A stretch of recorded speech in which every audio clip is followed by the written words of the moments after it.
Meus irmãos, meus amigos, que a paz de Jesus Cristo esteja conosco, que as bênçãos de Deus, nosso Pai, nosso Criador, que elas possam nos beneficiar a todos. Meus irmãos, às vezes eu abraço alguns desafios. Sei que o tema que eu vou tratar é um tema árduo, mas não é a dificuldade que deve nos impedir de trabalhar. E também, por maior que seja o empecilho que encontremos, é indispensável, a meu ver, tratar de assuntos que, de fato, possa contribuir para a nossa ascensão. O importante não é o número de pessoas que vão assistir esse vídeo. O importante é que ele seja útil. Certamente você, meu irmão, certamente você, minha irmã, vocês devem já ter se deparado com uma frase conhecida, se não por todos, pelo menos pela maioria. Todo poder emana do povo. Para que nós possamos tratar deste assunto, nós precisamos estar conscientes de que nós temos deveres como cidadão. Muito se fala em direitos, pouco se fala a respeito dos deveres. Eu sei que uma minoria, um número diminuto de pessoas tiveram a ousadia de pegar uma Constituição, a Constituição Federal, para examiná-la. Mas esta frase está presente no artigo 1º, no parágrafo único. Todo poder emana do povo. De fato, vocês podem constatar, em nossa Constituição, no parágrafo único do artigo 1º, consta que todo poder emana do povo. E nós precisamos também ler e refletir sobre o caput, sobre a cabeça, sobre o artigo 1º da Constituição Federal. Este artigo deixa bem claro que a República Federativa do Brasil se constitui em Estado democrático de direito e tem como fundamento, como alicerce, como normas princípio, a cidadania, a soberania, a dignidade da pessoa humana, sendo que no tocante ao exercício do poder, no parágrafo único deixa bem claro que este poder emana do povo.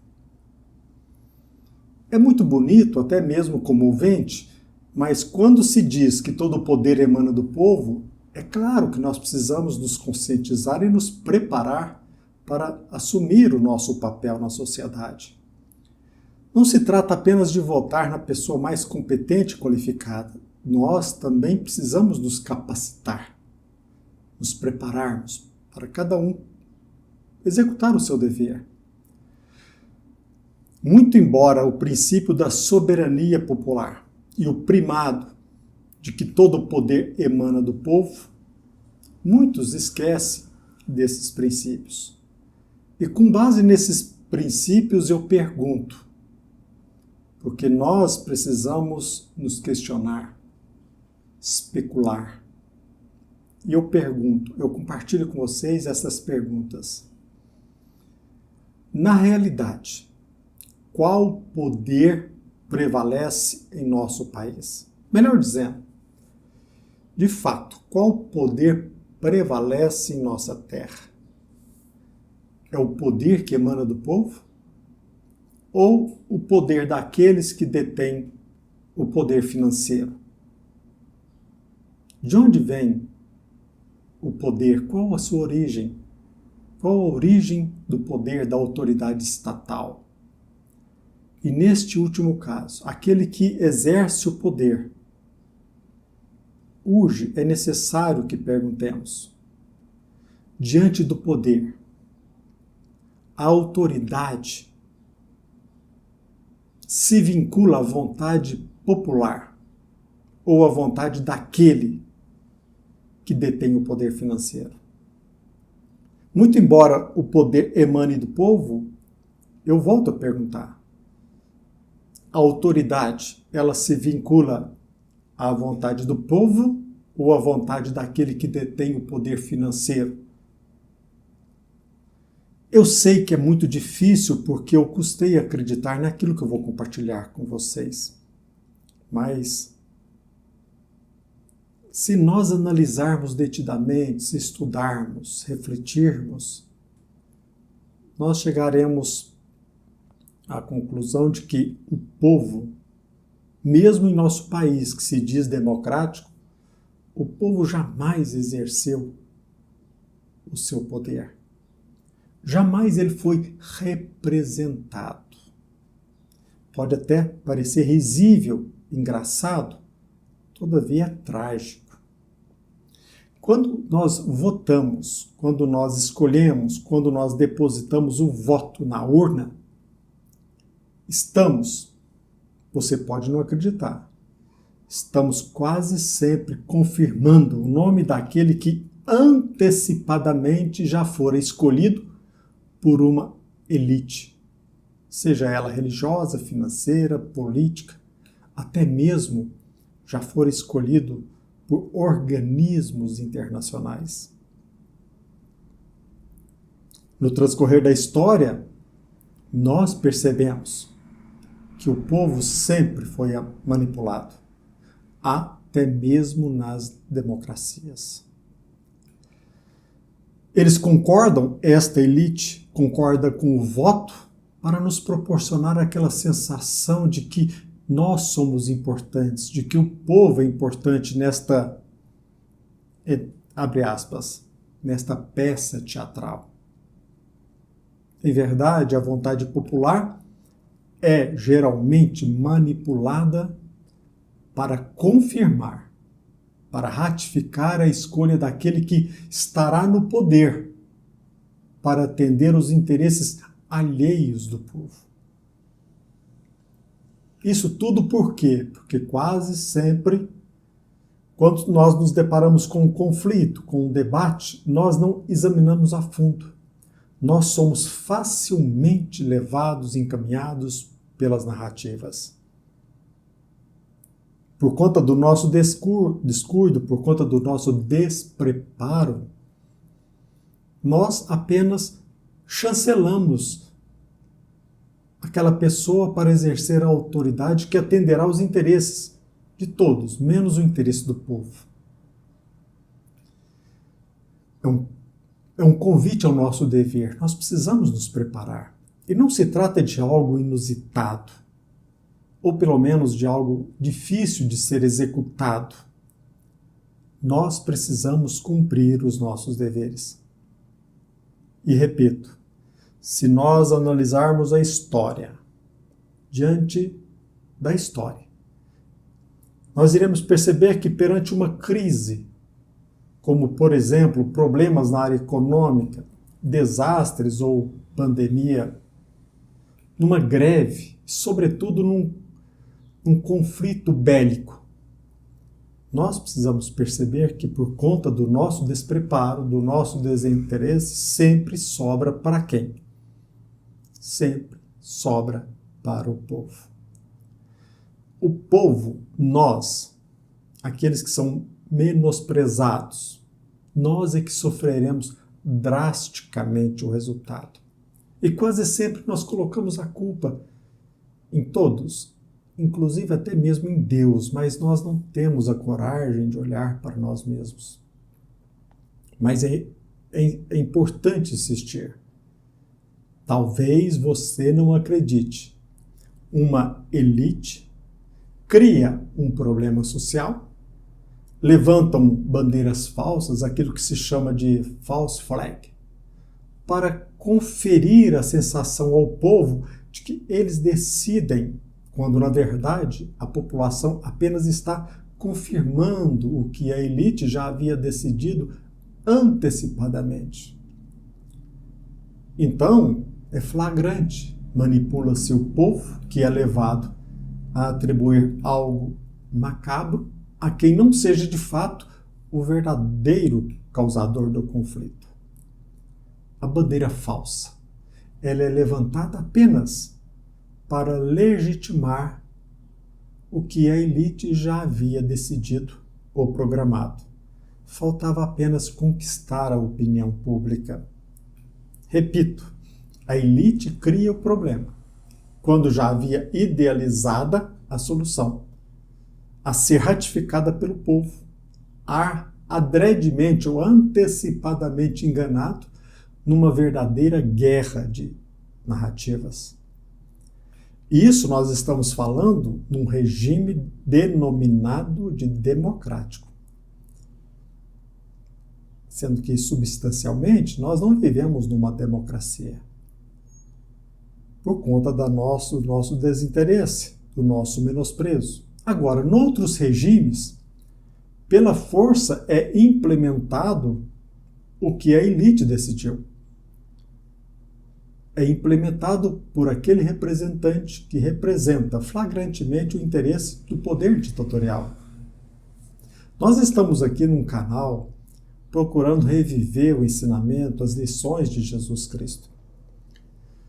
Como que nós poderíamos entender o que nós estamos vivendo aqui na Terra sob a ótica do cristão? Primeiro, urge lembrarmos ou relembrarmos que Jesus disse claramente: o meu reino não é deste mundo. E nós aprendemos que nós vivemos num planeta de provas e de expiação, onde o mal predomina. Então, por consequência lógica, deveríamos nos preparar. Mas a negligência, o menosprezo, predomina. Vocês já se perguntaram o motivo de Jesus Cristo ter mantido distância dos poderosos, indo algumas vezes a Jerusalém e, definitivamente, quando ele sabia que em Jerusalém ele seria crucificado? Nós já nos perguntamos o motivo de Jesus Cristo ter se mantido distante dos poderosos? Veja bem, meus irmãos, se nós analisarmos detidamente, nós iremos constatar que Jesus Cristo não reservou qualquer minuto em sua agenda para dialogar com a elite religiosa, a elite governamental, a elite intelectual e também com a elite financeira. Muito menos se sujeitou àqueles que detinham o poder econômico, o poder bélico, o poder sacerdotal. Uma pessoa dessa incomoda, sobretudo quando nós percebemos que Jesus Cristo detinha, como Filho de Deus, como nós também detemos o poder em nossas mãos.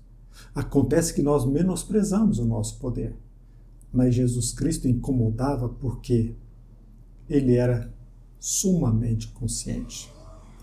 Mas você deve estar se perguntando, será verdade mesmo que Jesus Cristo ele não reservou na sua agenda qualquer minuto para falar com as autoridades? E Pilatos? Herodes? O sumo sacerdote Caifás? Ora, é evidente que quando teve contato com Pilatos, com o imperador, com Herodes, com o sumo sacerdote Caifás, ele foi encaminhado quase que à força a estas personalidades. Da mesma forma, aconteceu com o encontro que se deu entre o Messias com um fariseu chamado Nicodemos, uma autoridade entre os judeus. Nicodemos é que veio ao encontro de Jesus Cristo. Nós, espírita cristãos, nós que estudamos as obras espíritas, nós iremos nos recordar de Públio Lentulus, até mesmo senador. Ele próprio narra, ele que foi ao encontro de Jesus Cristo, forçando o encontro como se ele estivesse passeando naquela redondeza. E isso encontra-se registrado no livro psicografado por Chico Xavier, intitulado Há 2000 anos. Por outro lado, Jesus Cristo não só foi procurado por pessoas simples, pelos menos favorecidos, ele foi ao encontro deles. Jesus Cristo foi ao encontro até mesmo dos gentios. Ele sempre foi à procura dos menos favorecidos, daqueles que são manipulados, idiotizados, aqueles que por ele não foram esquecidos, como geralmente foram usados pela elite religiosa governamental. Pela primeira vez, e talvez a única da história, o povo foi olhado de forma diferente. Por isso que nós precisamos reconhecer que Jesus Cristo foi o primeiro a levantar a bandeira da dignidade da pessoa humana. Ele, sem dúvida, pela primeira e única vez na história, por ele o povo foi olhado com dignidade. Hoje, quando se fala tanto em sufrágio universal, na realidade o governo continua menosprezando não só a nossa vontade, como os interesses do povo. Como numa empresa o cliente deveria ser o verdadeiro chefe, centro radiador das decisões, Jesus Cristo colocou isso na prática, convivendo com os outros. Jesus Cristo abraçou com altivez a bandeira dos menos favorecidos. Embora Jesus Cristo soubesse que ele seria condenado pela decisão popular. Embora aquele que exerça o poder busque a justificação de suas decisões pelo povo, Jesus Cristo demonstrou verdadeiramente que se encontrava vinculado aos interesses da população. Repito, mesmo que ele já soubesse de antemão que seria condenado por este mesmo povo, que foi manipulado a escolher Jesus Cristo em vez de Barrabás. Isso mesmo. Este mesmo povo, respeitado e dignificado por Jesus Cristo, manipulado pelo governo, levado a escolher Jesus Cristo para ser morto, em vez de escolher um criminoso Barrabás. Quando dizemos que o povo é soberano, vale perguntar: quem verdadeiramente escolhe? Quem nós escolhemos para exercer o poder? Nós já pesquisamos detidamente a vida daqueles que se candidatam? Muito embora se alegue que o exercício do poder deve estar atrelado aos interesses do povo, quando nós escolhemos alguém, nós escolhemos aquele que é capaz para gerir os nossos interesses ou vamos pelo impulso?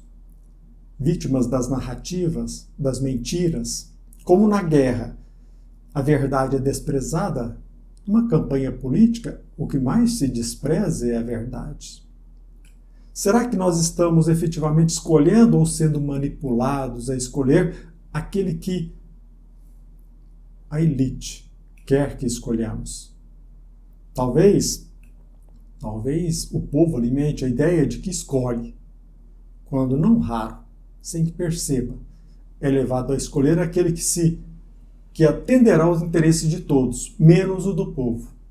Talvez você pense que é um indivíduo autônomo e livre, talvez eu pense que eu seja livre, autônomo, que eu desfrute de liberdade. Mas eu pergunto, você já se debruçou diante de um conflito, de um entrave, de um problema social, a fim de conhecer a sua verdadeira origem para depois chegar à conclusão e expressar a sua opinião? Ou quase sempre é levado a crer naquilo que expressa, por acreditar na imprensa, na mídia, nos jornalistas? Nós já abraçamos o convite para não sermos conduzidos por bandeiras falsas, como geralmente se utiliza a terminologia false flag. Pena que talvez seja tarde quando hoje nós descobrimos que quase sempre somos iludidos. Escolhemos para nos representar alguém que não atenderá jamais o interesse do povo.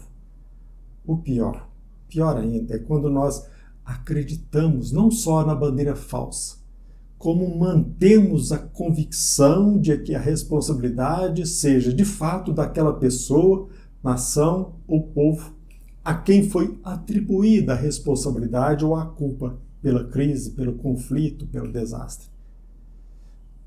Escutemos o convite do Evangelho. Despertemo-nos todos enquanto nos resta um escasso tempo, talvez, uma oportunidade bendita, porque senão aparecerá aquele que publicamente se coloca à disposição para exercer globalmente o poder através de uma constituição transnacional. Você deve estar se perguntando, mas o que é isso?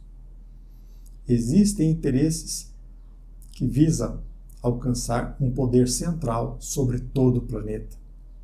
Quando se fala tanto em globalização, não descuidemos, pois talvez o que desejem mesmo é implantar o globalismo. Talvez você não entenda a diferença, mas precisamos estudar. A globalização é um fenômeno de ordem econômica. As relações econômicas entre países, entre indivíduos de países diferentes, enquanto que o globalismo é a pretensão de se atropelar, aniquilar com as soberanias nacionais, criando alguém que dirija sozinho, atendendo a interesses diversos, dirige sozinho todo o planeta. Pensemos nisso.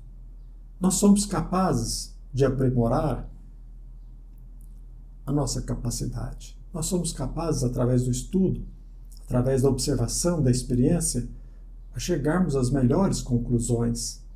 Não entreguemos desavisadamente o poder que está em nossas mãos. Todo o poder emana do povo. Mas se continuarmos indiferentes, menosprezando a oportunidade bendita, talvez até mesmo sejamos admirados no planeta em que nós vivemos. Talvez sejamos até mesmo considerados heróis. Ou talvez a maioria chancele o nosso ponto de vista. Mas o cristão sabe que ninguém foge da verdade. Enquanto os poderosos trabalham a serviço apenas dos interesses deles e eles não têm compromisso com a verdade, nós temos. E a nossa ascensão, o nosso aprimoramento depende do compromisso que nós temos com a verdade. Jesus Cristo diz: eu sou o caminho, a verdade, para que nós tenhamos plena vida. Pensemos nisso. Ainda é tempo. Cada oportunidade é bendita. Antes de expressarmos a nossa opinião sobre qualquer assunto, estudemos, mergulhemos, se não, fiquemos calados. E pensemos bem. Não nos deixemos levar pela paixão para escolher este ou aquele, esta ou aquela pessoa para nos representar. Levantemos a nossa cabeça, tiremos as vendas e olhemos com dignidade para frente, respeitando-se, não permitindo que outros nos manipulem. Jamais entreguemos a decisão de nossas vidas nas mãos de jornalistas da mídia que sempre está a serviço de interesses, todos os interesses, menos o interesse do povo, que é a dignidade do ser humano. Com Jesus Cristo nós aprendemos. Nós somos deuses, nós somos dignos. Respeitemo-nos, pois. Que Jesus Cristo encontre guarida em nosso coração, que a paz dele se encontre com todos e que as bênçãos do nosso Pai, que elas possam nos beneficiar a todos. Fiquem com Deus. Até breve, se Deus quiser.